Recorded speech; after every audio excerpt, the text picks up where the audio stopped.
My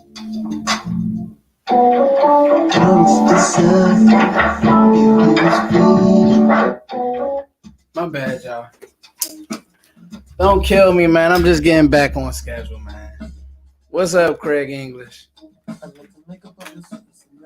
Just play a little tunes for y'all while the church congregates. How we doing tonight, y'all?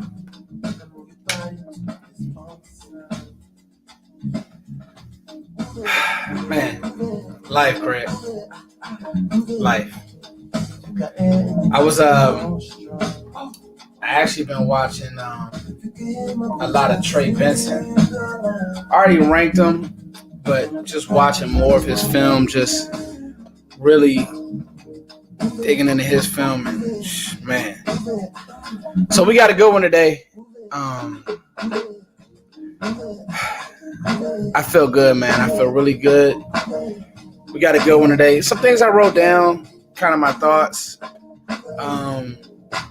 How I think the Cowboys may attack this draft. Kind of like how I feel things may play out. That I feel like people are kind of forgetting about. So I just wanted to open the lines up to you all and just what are you guys thinking about some of this stuff? Because if it's me, I have my thoughts, so I don't want to bury the lead, but I'm going to let a few people get in here. Shout out to P, shout out to Wayne. Tell your cousins, your aunties, your uncles that Foots is in here. And, I'm actually playing some unreleased music, so if you guys want to, tap into that, you can. If you guys haven't already, follow me on the Twitters and all that type of stuff. Y'all know where I'm at. Yeah. Oh wow, everybody's live tonight. I just seen that Brian is live. Let me see, Brian and Basha live. Let me see, are they live right now? Are they going? Oh man, they going live right this second. Oh no, I think this might be one of. No, this isn't. He's not live. All right, so Voch isn't live. It's crazy because when Voch called me the other day, he called me the other day when I was not on live. I was actually handling some important business. But I would have jumped on his live. So me and him actually got some things planned here coming up. So I thank you, Jack. That means the world to me. And like I said, this video will be you'll be able to watch this back. All right, here we go. Groovin', groovin', groovin', All right, let's get down to business. A few orders of business. Turn the music down. Hopefully y'all like that little groove right there. How's everybody doing? Foots is live in effect. When it's so crazy. I do this all the time, but you really actually do. You even with this, you got to get back in the swing. Like it's a real rhythm that you got to do. So with creating content, with getting you all content, it's a real rhythm. And so I'm getting back into that rhythm. And today I got a little segment called War Room, and it's position battles. And, I've been seeing a lot of people within the Cowboys community and then outside the Cowboys community that have been, I feel like, locked into certain positions and certain players. And I want everybody to remind themselves and remember that it's very, very early in the process, like extremely early in the process. Not only is it very early, but I really want people to imagine certain players on this roster versus how they were used in college. It's no secret that I'm a Keon Coleman guy. And the argument that I make when drafting a player like Keon Coleman is simply, okay, Jordan Travis, I'm watching. O-line isn't great. Jordan Travis isn't great. The offense really had no rhyme or reason. But every time I'm watching Keon Coleman go for a pass, he's just dynamic. His body is real. Every time I'm watching him separate or get open because everybody likes to hang on to the separation part of Keon Coleman's game. And I'm like, well, I do see some separation. I also see an extremely big target and also see freakishly good athleticism. When I see all these things, I'm like, are people reimagining the player in a Cowboys uniform, or are they just looking at his tape at Florida State and not thinking? Because to me, you can make an argument that Keon Coleman is receiver 2 in his draft class. You can make an argument that he's right behind Marvin Harrison Jr. Marvin Harrison didn't have a C.J. Stroud with him last year. Keon Coleman didn't have a C.J. Stroud with him last year. There's a reason why when he was in Michigan State, he jumped in the transfer portal and everybody was all over him. And so now we talk about this team and what this team needs.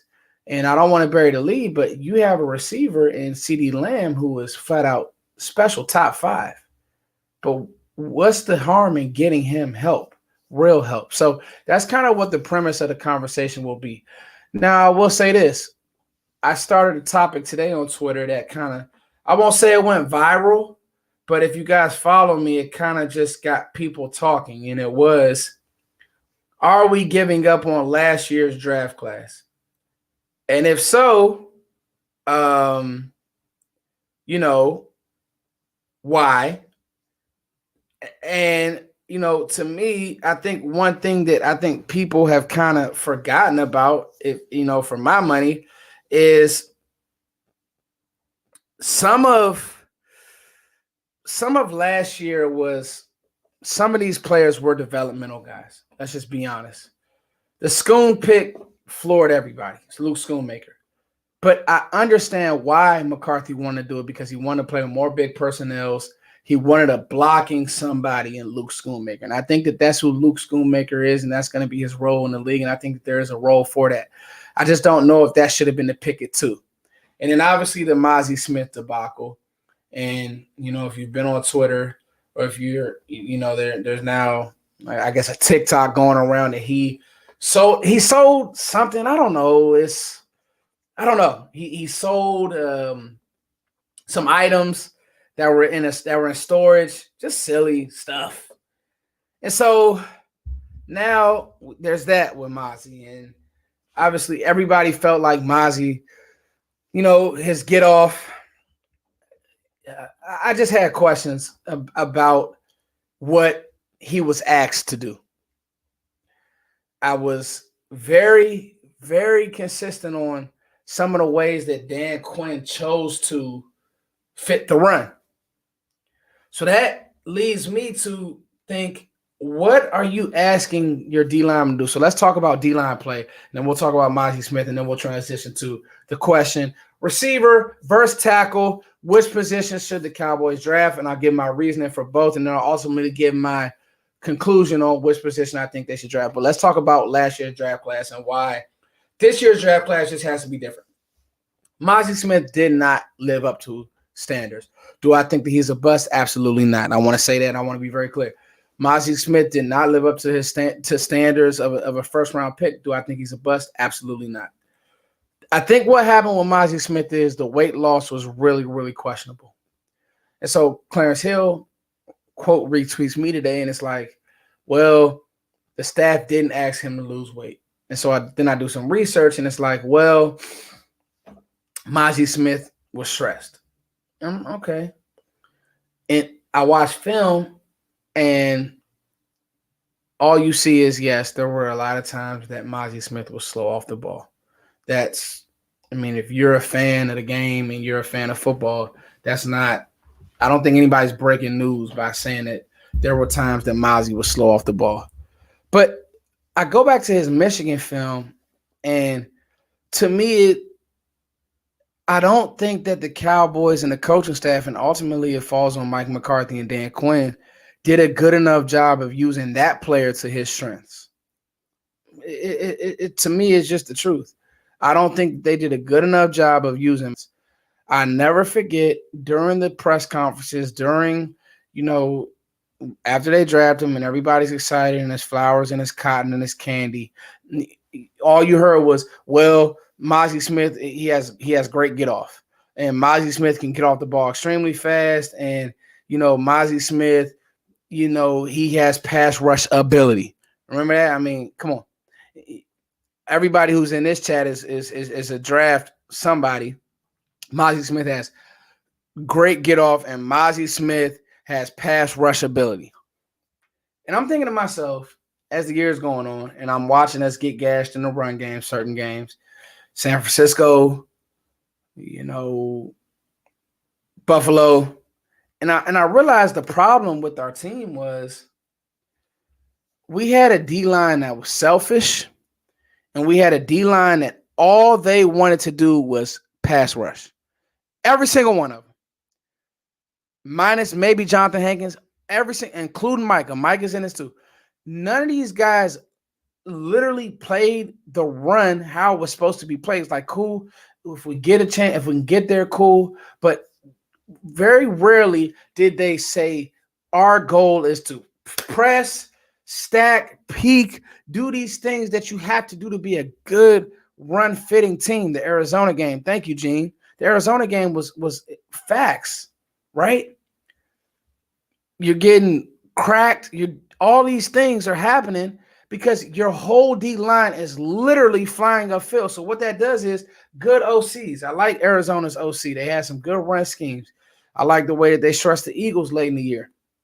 You saw what the offensive coordinator with the Bills did, and he's a full-time offensive coordinator. When he took over, who's that? Who's the offensive coordinator with the Bills? He actually was the OC with LSU when they went on that run. The point is, good OC said, and obviously what LaFleur did to us and what Shanahan did to us, good OC said, these guys are flying upfield so crazy. They're not trying to play the one. Nobody's playing with hands. Nobody's playing with force. And this is how you beat the Dallas Cowboys. And that's how the Dallas Cowboys lost. And the Green Bay game was the one. And so that's where it just all came to an ugly head, where you just had no chance of stopping a run. And you hear Jordan Love. That's why people, I don't like the Micah interview. I love it because you hear players like Jordan Love say, hey, we knew we could run the ball on you guys. If Jordan Love can say that, yep, thank you, sir, Joe Brady. Joe Brady, great offensive mind. Even though he did get fired from Carolina, he's still a good offensive mind. This is how you beat the Dallas Cowboys. You can run the ball. They're so aggressive. Everybody on that D-line wants to rush. And so when you're playing teams that – yep, thank you, Aegon, the first. When you're playing teams that you can just impose your will on them, Washington, the Giants, or they have no threat to score, Washington, the Giants, or the scheme just is very stale, Philly, a few others, teams like that where your personnel is better than theirs, you'll win those games with this D-line. You will. You'll win those games with the way that Dan Quinn played. Cover 3 on the back, cover 1 on the back end. Just let your guys be guys. You keep these safeties down by the box. You can do those things. But then when you play a team that has a real quarterback and a real scheme and a slightly above average defense, I think back to the Bills game. And obviously it was a rainstorm up there in Buffalo. But even the Miami game, when you think back to those games where now you're playing against teams that are coaching, now you're playing against schemes where I love what Buffalo did to us. Buffalo just said, hey, we'll just run dart. For those of you guys who don't know, dart is you're wrapping your tackle through. And if you're just going to play with 4 down linemen and little bodies, and we're in 13 personnel, 2 tight ends, and we're big on the line, and we got a good running back and Cooks, we're just going to keep running the ball until you stop it. Detroit had some success running the ball. Obviously, we did get out of there with a win, a very controversial win, but nonetheless, we're going to run the ball and we're going to mash you until you stop it. And so that's where I started to see the end when it came to Dan Quinn. But now we got to talk about a Mozzie situation, whereas what was the real reason Mozzie didn't play well? we can say stress. We can say, these other factors. But to me, it goes back to you asked a guy who was known at Michigan for being a two-gapping, one technique, who had the ability to play the three. For those of you guys who don't know, the three is quick, Osa, cool. But he was a two-gapping, one technique. That's what he was. This is a fact. He trimmed down. Some say it's stress, whatever the case may have you. And he's working to shoot up gaps, and he's getting out leveraged, and he's not playing with hands or force. And, he looks little. Like Mozzie really looked little out there. This was a guy who looked huge. Pause. I paused that. To me, that's coaching. I don't blame Will McClay for that. That's coaching. That's lack of plan. And that's where I was lost. That's where I was lost. That's where I said to myself, I started to think, I'm okay with losing Dan Quinn. I'm okay with bringing in Mike Zimmer. I didn't think it would be Mike Zimmer. I mean, I wanted Kevin Zinner, who's with Michigan, maybe a Michigan tree guy, somebody who I think Dan knew towards the end of the season where he wanted to be, and it wasn't Dallas. And you started to see the game plans get stale, and ultimately the Green Bay game was just a disaster. Obviously, Dak was bad.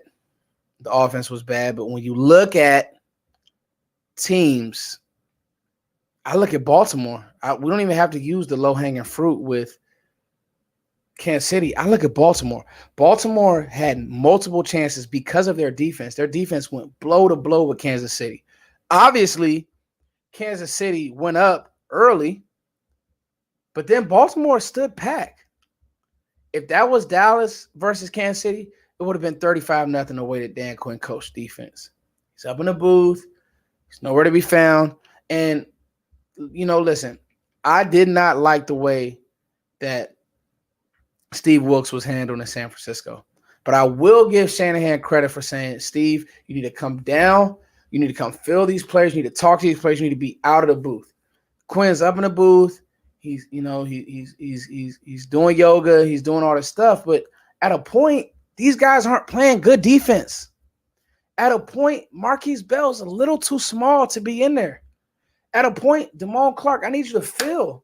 Like, there was not one time that I saw Damone Clark come downhill and actually hit someone. There was not one time last year. This is why we're overcompensating for, guys like Rashaan Evans. This is why. Rashaan Evans is not good. But when you're not seeing good linebacker play, you think everybody's good. And that's not a knock on Rashaan Evans. I don't want to say he's not good, but he's not a plus linebacker in the NFL. But when you're not looking at good linebacker play, you think that anybody who can come down here and fill a gap is good. That's why I'm kind of leery about guys like Patrick Queen and everybody's throwing at me because I've watched Patrick Queen's film. I don't know. He doesn't really play with great eyes either. But when you I like Damone Clark coming out of LSU, but he's playing linebacker like somebody who had been hurt. Kind of like how LVE played at times. The last linebacker that I saw play it the way it's supposed to be played for this team, Sean Lee. Another linebacker that I saw that played, but it's like literally like a penny worth of a sample size was DeMarvin Overshown. C-ball, come your ass downhill, close gap. Like that's linebacker play. And so you talk about Mozzie, you talk about linebacker play, you just talk about how we align to the run. The sad thing about it is, and I'm just priming guys for this, is when you start talking about some of this personnel, guys like Marquise Bell could get lost, unfortunately. guys like, I hate to say it. I think Donovan Wilson will be safe. Jaron Curse, I think that he's just kind of over the hill. But some of these guys will be lost. I think that Overshown has shown enough in his small sample size, if he can get back from the injury, that he will be a Zimmer type linebacker. But one thing for sure, two things for certain, you're going to fill and play the position the right way with Mike Zimmer, or you're not going to be in the game. You're not going to be in the game. I don't care where you came from, what's your background. You're going to play it correctly. Gunther, Scott Steele has done a great job talking about the type of player that he is. The type of coach that he is. These are guys that drafted guys like Montez Burfict. Okay. The guys that you're going to be hard-nosed and play it the right way, not your way. Kendricks, you're going to be hard-nosed and play it the right way. So I don't put the loss totally on Dan Quinn and the defense, but I will say this was coming when, I tweeted, I talked about it. I did film breakdowns on it. I did, uploads on get ready for what's going to happen. And lo and behold, you knew how Green Bay was going to beat you, and you still couldn't stop it. And that's on coaching. Period. That's on coaching. That's on scheme. You knew Aaron Jones was going to be the reason why they would win the game, and Aaron Jones was the reason why they won the game. You literally had no idea how to stop their run game, and then you start just walking guys down because you didn't know how to play the zone on the back end. So play action flew open, and the legend of Jordan Love is born. The legend of Jordan Love is born because of what? Coaching. So I just want to give Mazi, I had to go on that rant. I'm sorry, y'all, but I'm back with a vengeance. I had to go on that rant because I just want to give Mazi a year or 2 or 3 to get with a guy who, hey, maybe Zimmer says, listen, you're only going to do one thing for this team. Let's put the training wheels back on. You're only going to do one thing. When you come in the game, you're going to plug gaps. I don't want you flying a field. I don't want you doing anything else. This is your gap. Plug it. Be great doing that. Sometimes that helps a player. Just let's give him one thing. 2 gapping and worrying about this and worrying about, man. It's not Mazi's game. I'm not a Philly fan, but that's what Jalen Carter did at Georgia. That's not Mazi's game. Mazi did not do that at Michigan. So I think, and Kevin Minter and that, those guys, man, I just think that they had more of a realistic look on defense and how it should look with Dallas. And then, another really thing that a position group that we can really look at for this team is defensive end. You got Micah Parsons. Yes. Micah Parsons is 260. He's little. And teams found that out as well. So last year, you talk about last year's draft, and that was my 20-minute rant. Anybody listening back to this, you may want to fast forward to 20 plus minutes. If you watch this far and you're here now. DeMarvin Overshown III, I think that we saw what we need to see. You saw none of Fehoko, 4th round.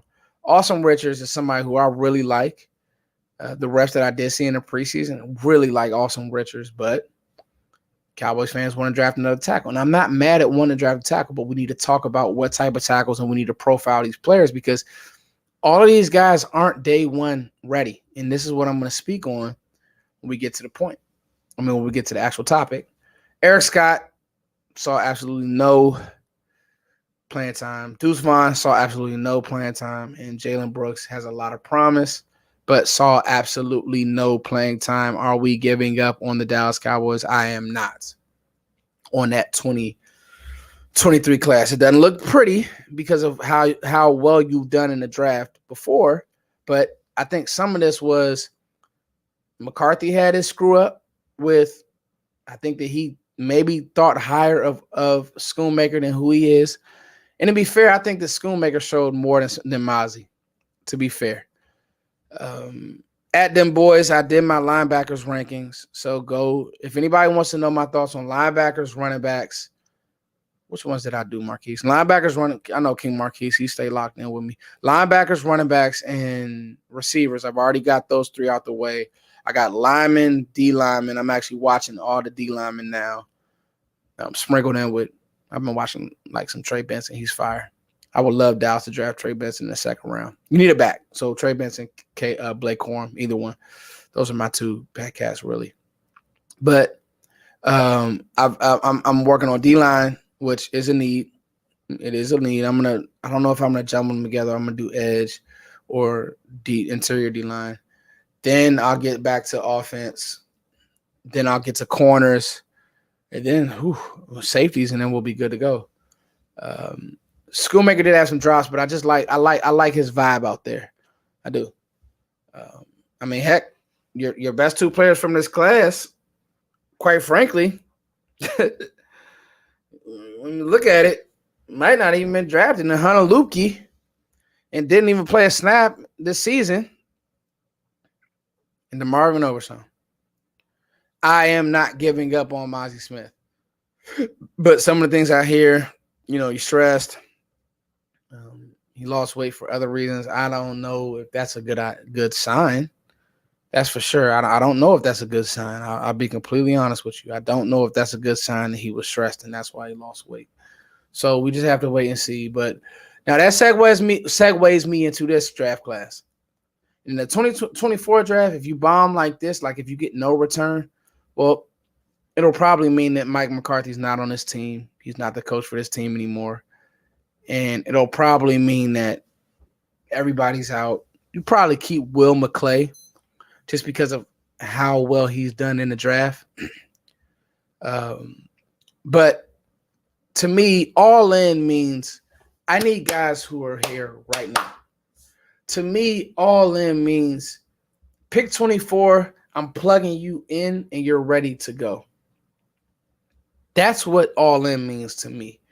And when I hear Jerry say that, I don't think that Jerry Jones is lying. And honestly, they haven't paid Mike McCarthy, and I don't think that they should.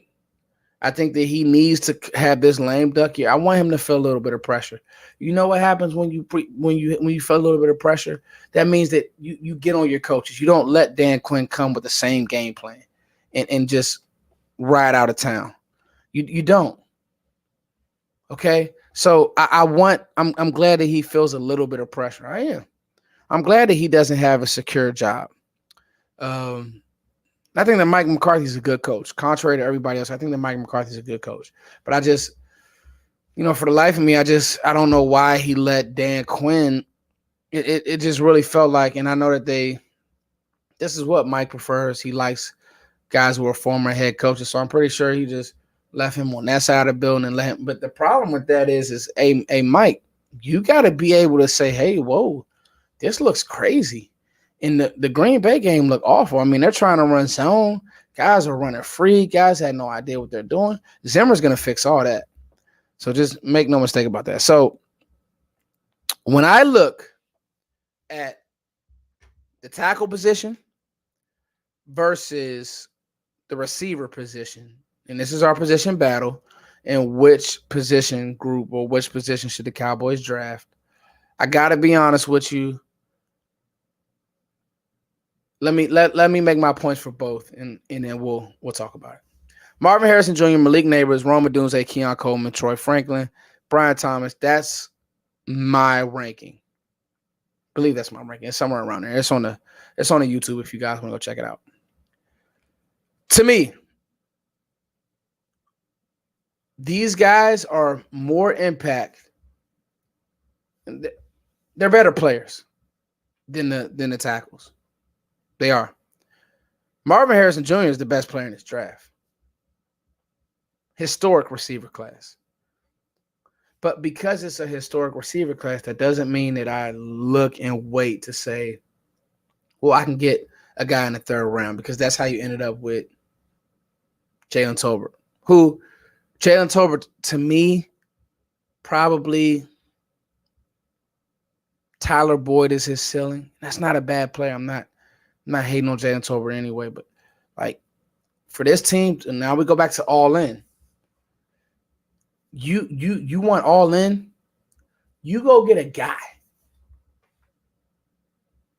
Jordan Addison, Justin Jefferson. Two guys.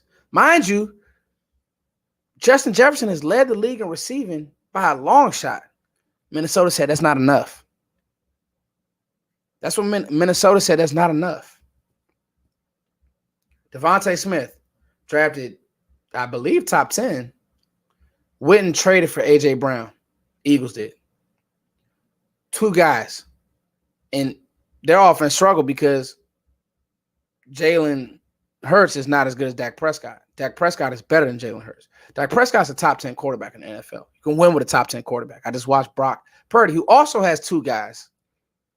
2 guys, not a guy in a Brandon Cooks who's on his way out the league. 2 guys that are 2 studs. I got more. Hold on. I got more.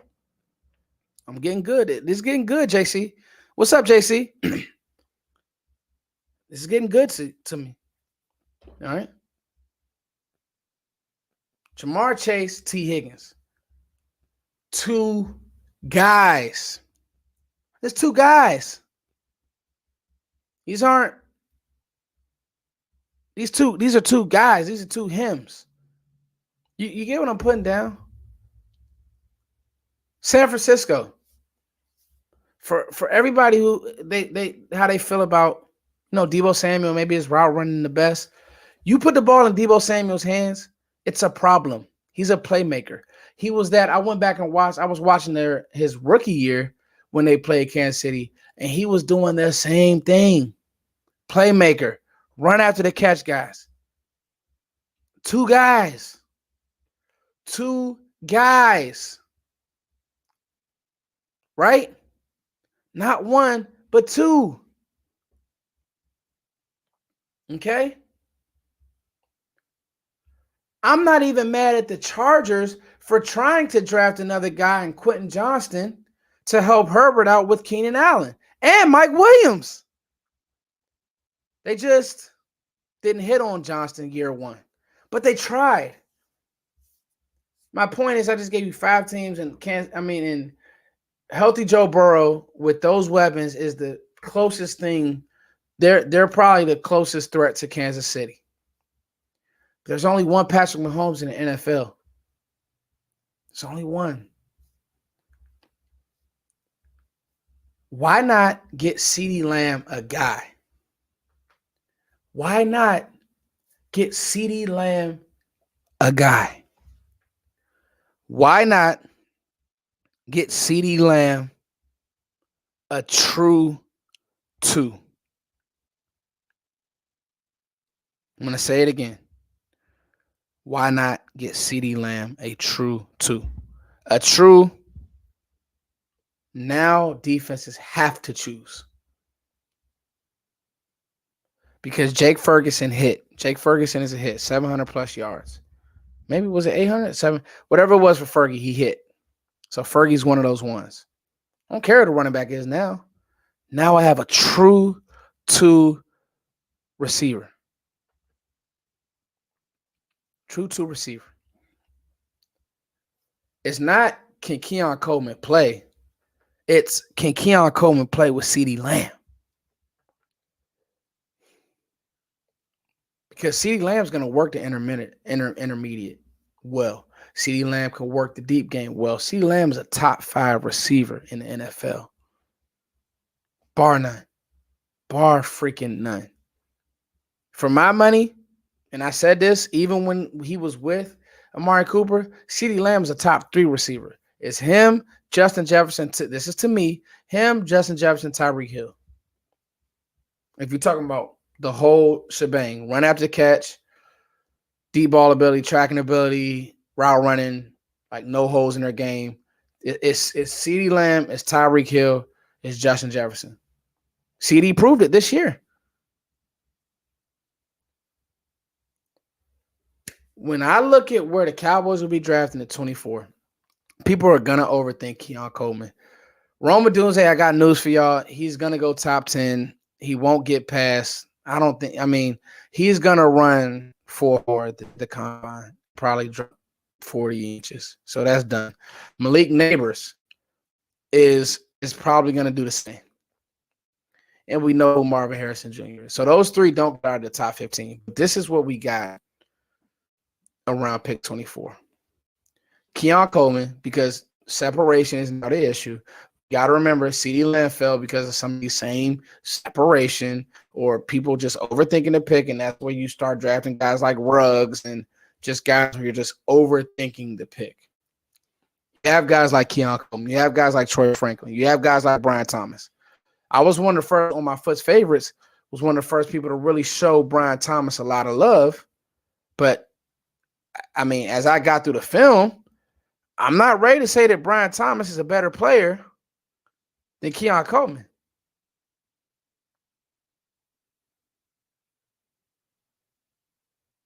So, and I'm serious about this.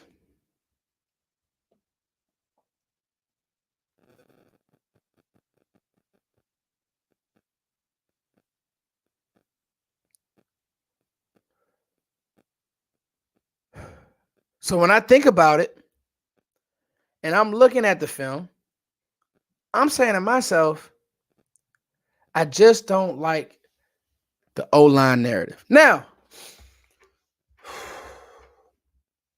and I like AD Mitchell as well. AD Mitchell has something with him. He does. But my four that'll be available, that I'm banking on being available.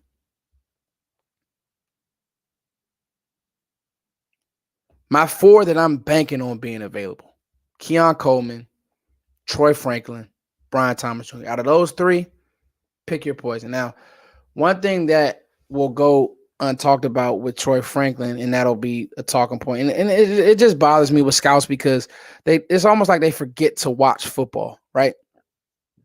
Troy Franklin, I get the play strength part of it, but Troy Franklin's a burner. Troy Franklin at 6'3" is an amazing route runner. Danny, if you want to bless the Cash App, if anybody wants to bless the Cash App or wants to super chat, here you go. I actually also want to say thank you guys also for all the love. I got my grandmother's flowers in the background. It's my beautiful grandmother, man. My beautiful grandmother, man. It feels good to just get back to work, but it's still kind of hard. But we're gonna push because that's what we're gonna do. And so I do like guys like Jalen Brooks. I do like guys like, I mean, I like Brandon Cooks, and Brandon Cooks had a nice year. Brandon Cooks had a very nice year. But you watch Brandon Cooks get roughed off for that slant against Green Bay, and you say to yourself, I think it's about time to, I wouldn't say move on from him, but I just don't know if Brandon Cooks' play strength, and I just don't know how he complements this team. I just don't know. And so when I think about that part of it, I'm saying to myself, man, could Brian Thomas Jr. come in here and get more than 600 yards as a rookie with Dak Prescott with this offense, with him not being just a feature number one, just a forgotten about guy? Because it's not about who's better than this that. It's about who's better than Michael Gallup. I love Michael Gallup. I do. Thank you, A. Lavelle. Super chat. Thank you, sir. You know me, man. I do all my own effects. I just super chat. Thank you, sir. It's not about who's better. Thank you so much for that, man. Actually, let me go ahead and read it. What's up, Foots? Just want to say thank you for all your hard work, knowledge, and wisdom you share. Man, thank you, A. Lavelle, for sure. It's not about who's better than this person and your favorite player, whatever team you play. It's not about that. It really is about who's better than Gallup and who can be your Robin for maybe 2 to 3 years to come, and then maybe possibly be a Batman if anything were ever to happen to CeeDee Lamb, or if things, because CeeDee is your Batman, and he's gonna be a Batman for a long time. He's about to get paid, but so who is that guy? Leggett is another guy. Now, he's Leggett is getting knocked because of what happened the Senior Bowl wasn't the cleanest, and there's only 1 year of production. But Xavier Leggett, from my money, can do it. You go watch this film against Georgia. You drafted him number 1 overall. So that's my case for receiver. I just gave you all those instances where, hey, Minnesota had a number 1. They still went to the well. And I don't think, if Kirk Cousins doesn't get hurt, Minnesota still plays good football with those 2 weapons. People got to remember, Minnesota was able to beat San Francisco without Justin Jefferson because he got hurt because you drafted Jordan Addison. There's nothing wrong with bringing in a Robin. There's nothing wrong with bringing in a Robin. I think that Tolbert is Tyler Boyd. He's on this team, and you use him throughout his rookie contract. I think he's going to be a great 3. But that's where the ceiling stops for him. I just don't know if he's ever going to be a true 2. You look at him out there, you say, I don't know. I don't know if he can truthfully beat a number 2 corner in the league. You got to think, you playing against Kansas City, dog. You playing against McDuffie and Snead. Those 2 guys. Those are 2 guys.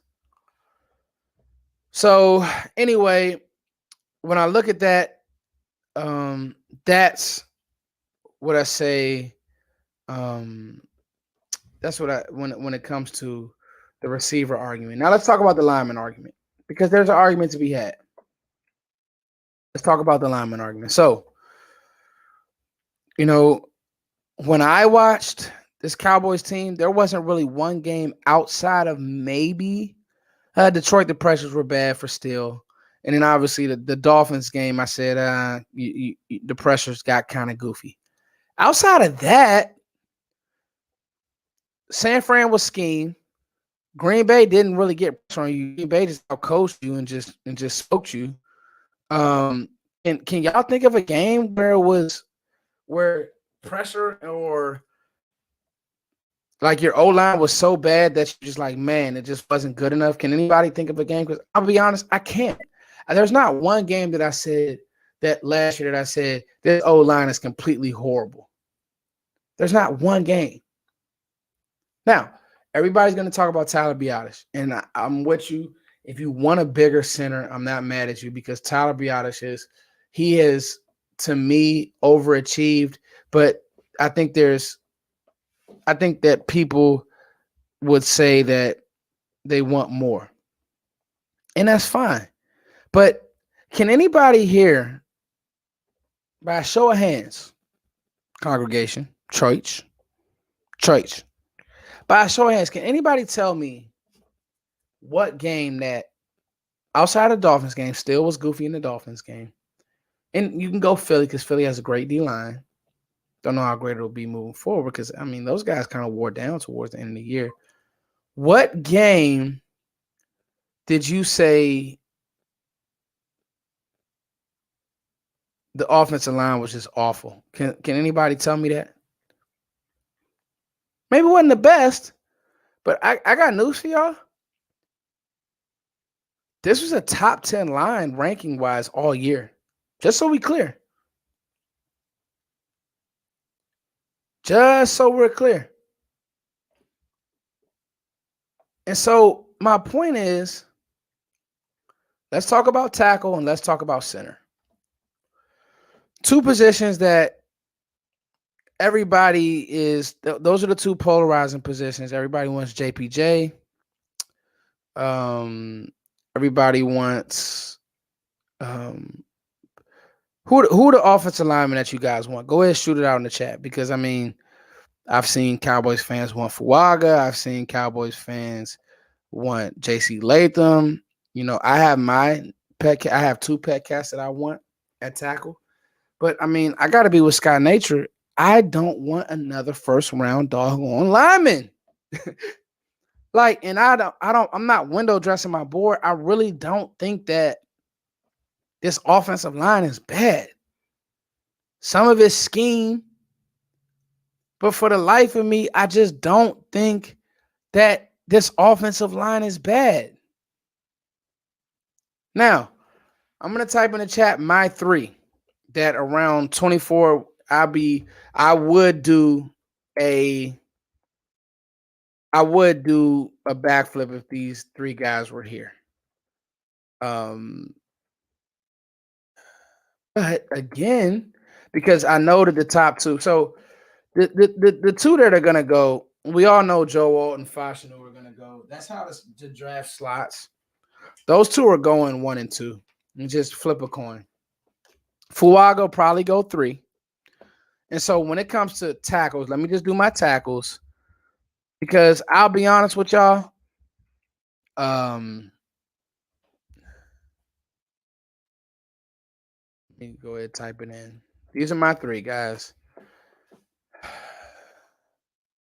Excuse me, I spelled his name wrong. But Amarius Mims, okay, Tyler Guyton and Fontenot, Troy Fontenot, Washington tackle. Those are the tackles that. Oh, let me check, Danny. Yes, Danny. Thank you, sir. Thank you, man. Those are the tackles that I say to myself that I would love to have. Those are the tackles that I would love to have. And that I say, okay, they're better than Terrence Steele right now. But I'm not drafting a guy to sit him. Everybody in this chat is fooling themselves if they think that Tyron Smith is not going to be on the Cowboys and starting next year. Everybody in this chat. So let's start now. Let's turn it on to being realistic Cowboys fans and not, the mock draft Cowboys fans. Everybody in this chat is fooling themselves if they think that Tyron Smith will not be a Cowboy and starting next year. He's already come out and said he has no plans to retire. He's 33. He played the best one. He had one of his best seasons last year. Tyron Smith had one of his best seasons last year. Tyron Smith, my rankings were Tyron Smith, Zach Martin, Biadasz, and Steele. Tyron was better than Zach Martin, y'all. Just so we clear. Tyron Smith was better than Zach Martin, just so we're clear. So I don't think that any of these 3, maybe only Joe Alt would come in and be better than Tyron Smith right now because Tyron Smith is a Hall of Fame player. So outside of maybe Joe Alt, who's widely regarded as tackle 1, who in this class would come in and be better than him? Who? Well, this is all my lineman people. Who in this class is going to come in the weights? And I'm hard on Tyron. I know he's going to lay down, go ouch, whatever we say, blah, blah, blah. But you did draft Awesome Richards last year, who I like. And none of these guys are going to come in and just kick him to the curb. You would have to get Joe Alt. And you're not drafting Joe Alt. So now we're talking about replacing Terrence Steele, who you just paid. So you want to pay a swing tackle? Zach's not going anywhere. Although Zach did not play well and Zach missed camp and it showed. Zach Martin's not going anywhere. Okay. The only position group that you could attack is center. But I'm going to tell you right now, if I'm drafting a center, I'm trading back. I'm not drafting a center at 24. I know everybody loves JPJ and this, that, and the third. I got news for you. Graham Barton's a better player than Jackson Powers Johnson. He just is, guys. Graham Barton, if I'm drafting a center, he better have a Duke helmet on his helmet. It better be a Duke emblem. Graham Barton, who's played all across that line, is a better run blocker than Jackson Powers Johnson. I know that Jackson Powers Johnson is the flavor of the month. I know that everybody loves this kid, but Graham Barton is guard interior lineman 1. Forget about it. Forget about it. So if you want a center, draft him. Now, Jackson Powers Johnson, for everything that he's done at the Senior Bowl, he's a real try-hard guy. He grades out really well. There's not an interior lineman in this class better than Graham Barton. And I think that people are just now, and the problem is you see so much of his tackle film that you're like, oh, I love, but dog, he's playing guard at the next level. He could play center too. He snapped the football.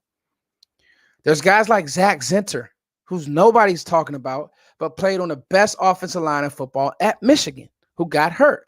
There's guys like Zach Frazier, who is a stud. There's guys like Cooper Beebe. There's guys like Christian Mahogany. There's guys like Cedric Van Pran. There are centers in this draft. I'm not drafting a center. Center is the most plug-and-play position in the NFL. I'm not drafting a center at pick 24. I'm not doing it. Foots isn't doing it.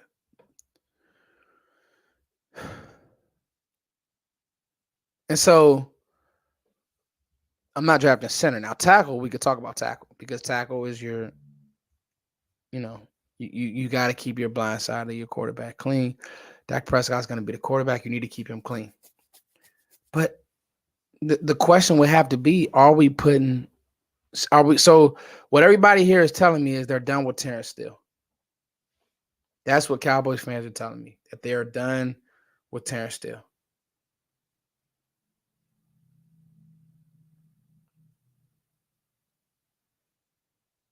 And if that's the case, why do we pay him?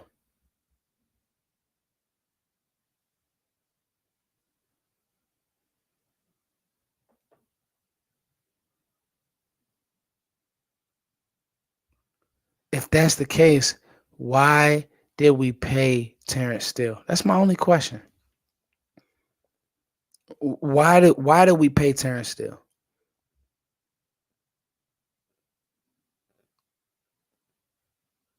And that's the part that I'm just having trouble with this fan base. I know that I'm very, very much so like, I understand. I really do understand why everybody wants to draft a tackle, because you see O-line playing, you're like, man, if nothing else, I just want to have great O-line play. I got news for y'all. If the play call doesn't line up, you look at Philly, and I've said this, Philly's secret weapon was their offensive line. It has been their cheat code for the last 3 years for me. That's why a player like Jalen Hurts, who I do have questions with his ability to process. I do have questions about his accuracy. But if nothing else, he's going to be clean.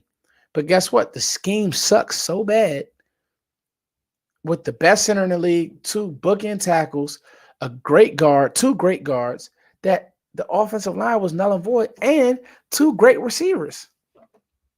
As good as the line was, it didn't matter because the scheme wasn't locked in. This is with 2 great receivers. So I'm leery of keep drafting linemen, keep drafting linemen. That just scares me. It really does scare me. Because you got a chance to get an instant impact player who can camp on the other side of CeeDee Lamb. And when they go out to break the huddle, they're like, shoot, Ferguson, Lamb, Keon Coleman. My second corner sucks. Keon Coleman is going to kill this guy. Oh, CeeDee Lamb's in a slot. I don't have enough guys to. Come on. Oh, and by the way, my linebacker suck, and Jake Ferguson is down the seams. You can't run it back with just Brandon Cooks, Jalen Tolbert, CeeDee Lamb. It's not enough. Teams don't fear your second option at receiver. Cooks is good. Teams don't fear Brandon Cooks. Unfortunately, they don't. Teams don't say, oh, they got a guy. No. They say, oh, Brandon Cooks is a good vet, but you put hands on him, we good. And again, it's not bad. Cooks is not a bad player, but if I got a chance, like this is a historic receiver draft. That doesn't mean I just wait and try to, I'm going to get a guy in the 3rd round. Nah. I know there's somebody here, oh, they got Puka. Nah. Mm-mm. So to me, guys, when I think about it, You get a chance to get Brian Thomas Jr. You get a chance to get Keon Coleman. To me, I will have to go receiver over the tackle. Um, you could talk me into linebacker, and we'll do some more of these. I got mock draft Mondays coming for you guys on Monday. I got a deep dive on Trey Benson coming for you guys probably tomorrow if I can get finished cutting up the film. I just think that it will be extremely lazy for the Cowboys to just say, oh, draft another lineman, because at the end of the day, where is he going to play? I don't think the Steele was that bad. I think the Steele was also coming off of an injury. We saw who Steele was when he was healthy. And you have your swing guy in. And even if you want to kick TJ Bass in the center, I think he's a bigger body than Biadasz, and I think that you could do that. But I just don't like saying, well, let's just draft another tackle and we'll play him where exactly? If you want to say you're drafting for the future, cool. Let's go ahead and start packing Mike McCarthy's bags now.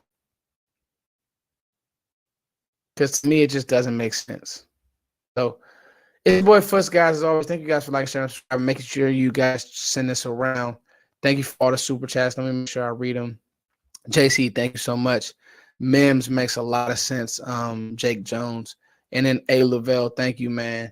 Means the world to me. And like I said, guys, all the love and prayers. I'm back. We're going hard. We got combine stuff to talk about. We got pro days to talk about. And obviously, we have mock draft Mondays to talk about, which will be guys at you guys next Monday. It's your boy Fuss as always. Thank you guys for liking, sharing, and subscribing. Peace.